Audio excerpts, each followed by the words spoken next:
Good morning to all of you students. Securities market operation, जिसमें कि आपका third unit चल रहा है। तो इसमें सेकेंड यूनिट तक आपका कंप्लीट हो गया है। थर्ड यूनिट में जो आपका टॉपिक लास्ट क्लास में हम लोगों ने स्टडी किया वो था SEBI guidelines for IPO. IPO means initial public offerings. Okay, तो आईपीओ के लिए सेबी के क्या क्या दिशा निर्देश हैं, क्या सेबी की गाइडलाइंस है, वो हम लोग लास्ट क्लास में स्टडी कर चुके हैं। उसमें बहुत सारे एंट्री नॉर्म्स वगैरह थे, जिसमें से आपका 3 पार्ट में उसको डिवाइड किया गया था। तो लास्ट क्लास में हम लोगों ने स्टडी किया। आज की प्रेजेंट क्लास में हम लोग स्टडी करेंगे SEBI guidelines for primary market. Okay, SEBI guidelines for primary market, Hindi में प्राथमिक बाजार के लिए सेबी के दिशा निर्देश।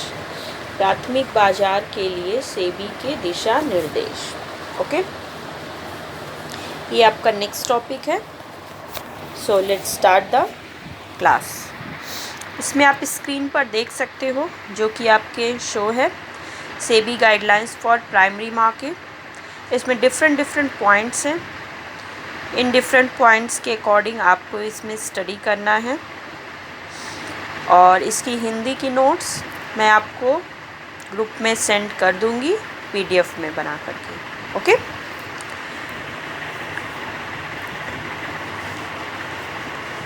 तो SEBI guidelines for primary market. Primary market, जैसा कि आप जानते हो, as you all know, primary market is the market for new issue. Primary market जो होता है वो मार्केट होता है न्यू इशूज़ के लिए। मीन्स जब भी कोई सिक्योरिटीज़ या शेयर्स पहली बार फर्स्ट टाइम इशू किए जाते हैं या नए इशू किए जाते हैं, तो वो सबसे पहले आईपीओ या फिर प्राइमरी मार्केट के थ्रू ही इशू किए जाते हैं। ठीक है, तो सेबी के कुछ गाइडलाइंस हैं प्राइमरी मार्केट के लिए। मीन्स कोई भी कंपनी जो कि पब्लिक हो या प्राइवेट हो, कोई भी कंपनी अगर प्राइमरी मार्केट के थ्रू अपनी सिक्योरिटीज़ को इशू करना चाहती है या अपनी शेयर्स वगैरह प्राइमरी मार्केट में इशू करना चाहती है, तो उस पर्टिकुलर कंपनी को सेबी के कुछ गाइडलाइंस हैं जो कि सेबी ने प्राइमरी मार्केट के लिए दिए हैं। वो गाइडलाइंस उस कंपनी को फॉलो करने होते हैं। वो डिफरेंट क्या पॉइंट्स हैं, हम लोग अब स्टार्ट करेंगे। और एक चीज़ ये ध्यान रखिए आप लोग कि ये जो जितने भी पॉइंट्स आप लोग स्क्रीन पर देख रहे हो, जो गाइडलाइंस सेबी के प्राइमरी मार्केट के लिए, ये एवरी कंपनी के लिए नेसेसरी होते हैं। सभी कंपनियों को ये ज़रूरी है कि अगर वो प्राइमरी मार्केट के में अपनी सिक्योरिटीज़ को इशू करना चाहती हैं तो उनको ये सारे गाइडलाइंस फॉलो करने होंगे, ये नेसेसरी है। ओके, इसमें कोई भी ऐसा नहीं है कि कोई भी पर्टिकुलर कंपनी इसे फॉलो ना करे। जो भी कंपनी प्राइमरी इशू करेगी उसे ये सारे गाइडलाइंस फॉलो करना कंपल्सरी है सेबी के तरफ से। Okay, so let's start. SEBI guidelines for primary market, प्राथमिक बाजार के लिए सेबी के दिशा निर्देश क्या है। Following are the guidelines for the primary market. इसमें डिफरेंट गाइडलाइंस हैं, जिसमें आप देख सकते हो 4 पॉइंट्स है आपका जो डिस्कस किया गया है। सबसे फर्स्ट पॉइंट है आपका new company. Okay, new company means नई कंपनी। जो कंपनी एकदम नई हो, जो अभी नए इस्टेब्लिश हो रहे हैं, उस कंपनी के लिए क्या गाइडलाइन है। Let's start. The new company which has not completed 12 months of commercial operations is not allowed to involve in the issue of share at a premium. तो नई कंपनी जिसने अपना जो बिज़नेस है, जो कॉमर्शियल ऑपरेशंस है, वो 12 महीने तक कंप्लीट नहीं किया है। Means the new company which has not completed 12 months of commercial operations is not allowed to involve in the issue of share at a premium. Means ऐसी नई कंपनी जो कि इस्टेब्लिश होने में मीन्स उसकी स्थापना के दिन से जिसको अभी तक 1 साल 1 ईयर या 12 महीने नहीं हुए हैं, या उसकी बिजनेस ऑपरेशन जो वो डीलिंग कर रही है सिक्योरिटीज़ मार्केट में, या फिर जो भी डिफरेंट प्रोडक्ट्स में डीलिंग कर रही है, उसकी कमर्शियल ऑपरेशंस को डील करने में अभी 1 साल नहीं हुआ है। मीन्स वो कंपनी जो है वो इतनी न्यू है कि अभी उसका टर्म जो है वो 12 मंथ्स तक भी नहीं हुआ है। तो जिस कंपनी का 12 मंथ्स अभी कंप्लीट नहीं हुआ है, वो कंपनी को सेबी के तरफ से ये गाइडलाइंस है कि वैसी कंपनी अगर शेयर या सिक्योरिटीज़ किसी भी सिक्योरिटीज़ मार्केट में अगर वो इशू करना चाहती है तो वो प्रीमियम पर इशू नहीं कर सकती है। ठीक है, तो कोई भी ऐसी कंपनी जो कि अभी नई स्थापित हुई है और जिसकी स्थापना के 1 साल अभी नहीं कंप्लीट हुए हैं, मीन्स 12 महीने अभी नहीं हुए हैं, तो ऐसी कंपनी को सेबी की तरफ से ये दिशा निर्देश है कि ऐसी कंपनियां जब भी सिक्योरिटीज़ मार्केट में शेयर इशू करेंगी तो वो प्रीमियम पर इशू नहीं कर सकती हैं। मीन्स वो एट पार पे इशू कर सकती है और एट डिस्काउंट पे इशू कर सकती हैं, बट वो प्रीमियम पर इशू नहीं कर सकती हैं। क्लियर है? ओके, नेक्स्ट पॉइंट आइए। नेक्स्ट पॉइंट है new company setup by existing company. Means जो कंपनी ऑलरेडी एग्जिस्टेंस में है, जो पहले से स्थापित कंपनी है, उसके द्वारा किसी नई कंपनी की स्थापना करना। तो इसके लिए क्या गाइडलाइंस है? फर्स्ट जो था न्यू कंपनी वो एकदम न्यू है, जो कि खुद से न्यू कंपनी इस्टेब्लिश हुई है। सेकंड जो आपका है वो new company setup by existing company, means जो पहले से ऑलरेडी कंपनी एग्जिस्ट है मार्केट में, उसने किसी न्यू कंपनी मीन्स नई कंपनी को स्थापित किया है। उसके लिए क्या क्या गाइडलाइंस है, स्टार्ट करते हैं। Any old company with a good track record in terms of profit for at least 5 years. Any old company with a good track record in terms of profit for at least 5 years. If promoting any new company, then the new company is allowed to price its issue. Then the new company is allowed to price its issue. तो ऐसी कोई भी old company जो पहले से market में exist हो, जिसका कि एक गुड ट्रैक रिकॉर्ड हो, जिसकी फिनेंशियल पोजीशन बहुत अच्छी हो, मार्केट में रेपुटेशन अच्छा हो in terms of profit for at least 5 years, और जिसका कम से कम जो प्रॉफिट की जो उसकी कंडीशन है वो कम से कम 5 साल की हो। मीन्स 5 साल से वो प्रॉफिट ही अर्न कर रही हो। मीन्स ऐसी कंपनी जो अभी तक लॉस बियर नहीं की हो। ठीक है, कम से कम उसे 5 साल प्रॉफिट उसने कमाया हो। तो ऐसी पुरानी कंपनी जिसका एक गुड ट्रैक रिकॉर्ड अच्छा हो और जिसने 5 साल कम से कम प्रॉफिट लाभ कमाया हो, ऐसी कंपनी अगर किसी न्यू कंपनी को if promoting any new company, अगर ऐसी कंपनी किसी नई कंपनी को प्रमोट करती है तो then the new company is allowed to price its issue. तब जो नई कंपनी है उसे सेबी की तरफ से ये निर्देश है कि वो अपने इशू मीन्स जो सिक्योरिटीज़ वो इशू करना चाहती है प्राइमरी मार्केट में, जो जारी करना चाहती है, उसका वो ईज़िली प्राइस डिसाइड कर सकती है। ठीक है, मीन्स ऐसी नई कंपनी जिसको पुरानी कंपनी ने प्रमोट किया है, जिसका कम से कम जिसने 5 साल लाभ कमाया हो, जो पुरानी कंपनी, ऐसी पुरानी कंपनी ने किसी ऐसे नई कंपनी को प्रमोट किया है, तो ऐसी नई कंपनी जो है वो प्राइमरी मार्केट में अपने इशू का मीन्स अपने सिक्योरिटीज़ का प्राइस डिसाइड कर सकती है। ओके, क्लियर है? ये आपका था सेकंड पॉइंट। नेक्स्ट आ जाइए, नेक्स्ट है आपका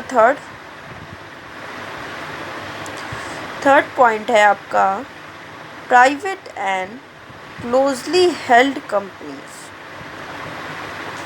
private and closely held companies जो कि निजी कंपनी है और जो कि क्लोजली रिलेटेड कंपनी है। ठीक है, इनके लिए क्या गाइडलाइंस है सेबी के? Let's start.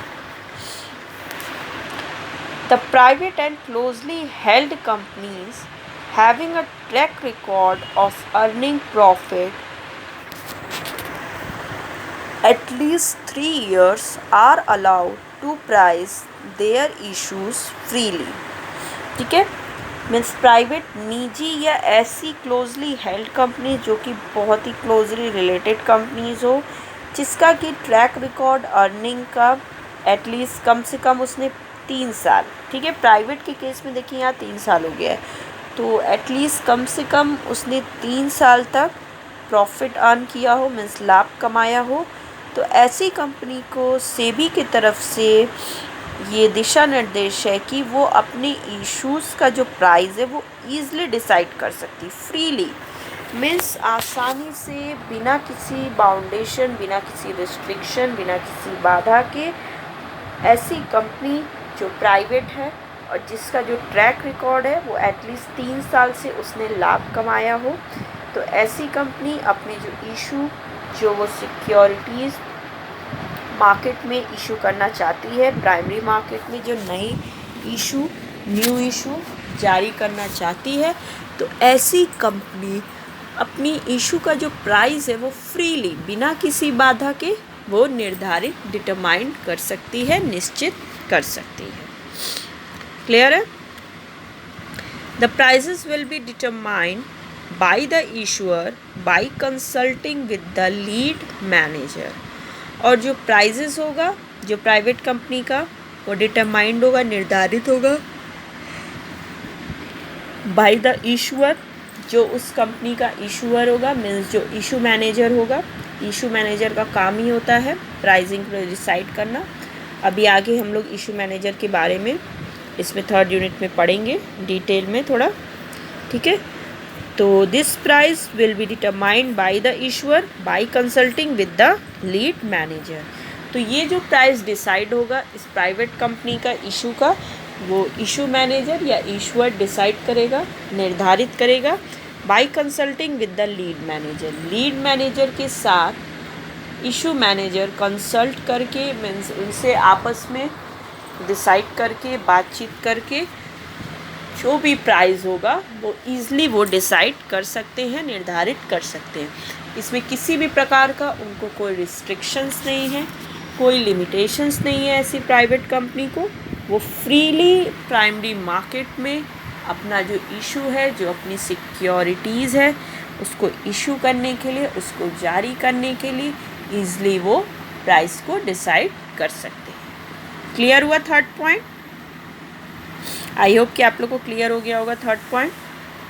नेक्स्ट आइए, नेक्स्ट है आपका 4th पॉइंट। अच्छा, एक चीज़ आप लोग ध्यान दीजिए कि अगर एग्ज़ाम में ये क्वेश्चन पूछता है what are the SEBI guidelines for the new issue market, तो इसमें जो मैंने लास्ट क्लास में आपको बताया आईपीओ के लिए जितनी गाइडलाइंस, और ये जो आज आप स्टडी कर रहे हो प्राइमरी मार्केट के लिए, ये दोनों आप लिखोगे, ठीक है। ये मत सोचना कि सिर्फ आईपीओ लिख दिया या सिर्फ प्राइमरी मार्केट का लिख दिया। जब भी न्यू इशू मार्केट का पूछेगा तो आप दोनों लिखोगे, या जब भी सिर्फ प्राइमरी मार्केट पूछता है तब भी आपको प्राइमरी मार्केट का भी लिखना है और आईपीओ का भी लिखना है, दोनों ही लिखना है। ये सिर्फ आईपीओ भी पूछता है तब भी आपको आईपीओ का भी देना है और प्राइमरी मार्केट का भी ये लिखना होगा, ओके। तो सारे केस में आपको ये दोनों नॉर्म्स लिखने हैं, जो लास्ट क्लास में हम लोगों ने डिस्कस किया और जो आज की प्रेजेंट क्लास में डिस्कस करना है, ओके। और जैसे अगर ये क्वेश्चन आपका लॉन्ग में आता है तो इसमें आप स्टार्टिंग में थोड़ा सा सेबी का इंट्रोडक्शन दे सकते हो, पहले सेबी के बारे में बता सकते हो कि सेबी क्या है, उसका कब इस्टेब्लिशमेंट हुआ, उसकी हेड ऑफिस कहाँ है, ठीक है, उसका एक्ट 1992 एक्ट के बारे में थोड़ा सा बता सकते हो। देन आप एक्सप्लेन करोगे ये सेबी गाइडलाइंस। डायरेक्ट आप क्वेश्चन में अगर पूछता है सेबी गाइडलाइंस तो डायरेक्ट आंसर में आप सेबी गाइडलाइंस नहीं स्टार्ट करोगे, सबसे पहले आप सेबी का भी थोड़ा इंट्रोडक्शन दोगे, सेबी के बारे में बताओगे, देन आप उसका गाइडलाइन स्टार्ट करोगे, ओके। क्लियर है? ये चीज़ ध्यान दीजिएगा, डायरेक्ट गाइडलाइंस कभी नहीं लिखना है। पहले सेबी के बारे में आप थोड़ा सा बताओगे, सेबी के लिए लिखोगे, देन एक चीज़ और बता दूं, उसके बाद सेबी के बारे में बताने के बाद आप थोड़ा सा प्राइमरी मार्केट के भी बारे में बताओगे, आईपीओ के बारे में कि आईपीओ क्या है, प्राइमरी मार्केट क्या है, इसमें किस तरह की सिक्योरिटीज़ को इशू किया जाता है। ये सब बताने के बाद तब फिर आप एक्सप्लेन करोगे सेबी गाइडलाइंस। ओके, ये चीज़ ध्यान दीजिएगा, डायरेक्ट गाइडलाइंस नहीं लिखना है, पहले सेबी और मार्केट के बारे में थोड़ा सा एक्सप्लेनेशन देना है, देन आपको गाइडलाइन स्टार्ट करना है। ओके, अच्छा चलिए लास्ट पॉइंट स्टार्ट करते हैं। फोर्थ पॉइंट, लास्ट और फोर्थ पॉइंट है आपका existing listed companies means already existing listed companies means already जो कंपनी पहले से लिस्टेड हो, ठीक है। तो उन कंपनियों के लिए अगर वो ऐसी कंपनी प्राइमरी मार्केट में न्यू इशू करना चाहती हैं तो उनके लिए क्या गाइडलाइंस है सेबी के, let's start. The existing listed companies are allowed to freely raise fresh capital to expand market with the promoter contribution of 50% on the first 100 crores. Okay, 40% on the next 100 crores. That is to say, on 200 crores, 30% on the next 100 crores. And 15% on the balance issue amount. Okay, तो let's start। जो existing जो listed company है, जो पहले से सेबी के पास listed हो चुकी है, जो कंपनी रजिस्टर्ड है, वो कंपनी अगर प्राइमरी मार्केट में इशू करना चाहती है फ्रेश शेयर कैपिटल, तो वो फ्रीली आसानी से बिना किसी लिमिटेशंस के, बिना किसी रोक टोक के वो फ्रेश कैपिटल को प्राइमरी मार्केट में इशू कर सकती हैं, ठीक है। बट इसमें ये ध्यान देना है विद द प्रोमोटर, लेकिन जो प्रोमोटर का उसमें कंट्रीब्यूशन होगा वो 50% होना चाहिए। मीन्स ऐसी जो लिस्टेड कंपनियां जो प्राइमरी मार्केट में इशू करना चाहती हैं वो फ्रीली इशू कर सकती हैं, बट उनको ये ध्यान देना है कि पहला जो 100 करोड़, फर्स्ट जो 100 करोड़ वो इशू करती हैं मार्केट में पब्लिक्स के लिए, उसमें 50% जो कंट्रीब्यूशन होगा वो आपका प्रोमोटर का होगा, संस्थापक जो फाउंडर है उस कंपनी का। पहला जो 100 करोड़ वो प्राइमरी मार्केट में इशू करेंगी, उसका 50% जो है वो प्रोमोटर को कंट्रीब्यूट करना होगा। फिर नेक्स्ट जो 100 करोड़ वो इशू करेंगी प्राइमरी मार्केट में, उस पर 40% जो है प्रोमोटर का कंट्रीब्यूशन होगा, ठीक है। जैसे कि 200 करोड़ वो इशू करना चाहती हैं, तो पहला जो 100 करोड़ इशू की उस पर 50% रहेगा प्रोमोटर का कंट्रीब्यूशन। नेक्स्ट जो 100 करोड़ और इशू की उस पर 40% रहेगा प्रोमोटर का कंट्रीब्यूशन, ठीक है। फिर नेक्स्ट अगर फिर से 100 करोड़ और इशू की, 300 करोड़ हो गया, तो नेक्स्ट वाले पे फिर 30% प्रोमोटर का कंट्रीब्यूशन रहेगा।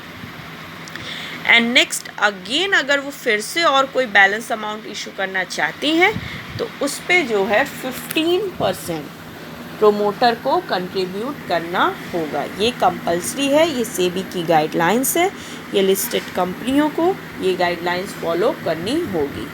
मीन्स से लिस्टेड कंपनी जो इशू करना चाहती है, पहले इशू में 50% रहेगा प्रोमोटर का, सेकेंड वाले में रहेगा 40%, थर्ड इशू में रहेगा उसका 30% और एंड बैलेंस अमाउंट जो भी रहेगा वहाँ पर प्रोमोटर का जो कंट्रीब्यूशन है वो 15% होगा। क्लियर है? तो ये था आपका नेक्स्ट एंड लास्ट पॉइंट। एक चीज़ और ध्यान दीजिए, before a public issue a draft of the prospectus should be given to the SEBI. और हाँ, जब भी पब्लिक इशू कोई कंपनी करेगी तो उसके पहले उसे एक ड्राफ्ट ऑफ द प्रॉस्पेक्टस, अपने प्रॉस्पेक्टस का एक ड्राफ्ट बना करके उसे सेबी के पास सबमिट करना होगा। The new company share should be listed with OTCEI और एनी अदर स्टॉक एक्सचेंज। और जो भी नई कंपनी एकदम जो होगी जो कि अपनी प्राइमरी मार्केट में इशू करना चाहती है, ऐसी कंपनी को इशू करने से पहले अपने आप को, न्यू कंपनी को OTCEI या फिर किसी और अदर स्टॉक एक्सचेंज में रजिस्टर्ड कराना होगा। क्लियर है? ये था आपका SEBI guidelines for primary market. Okay student, so the class is over.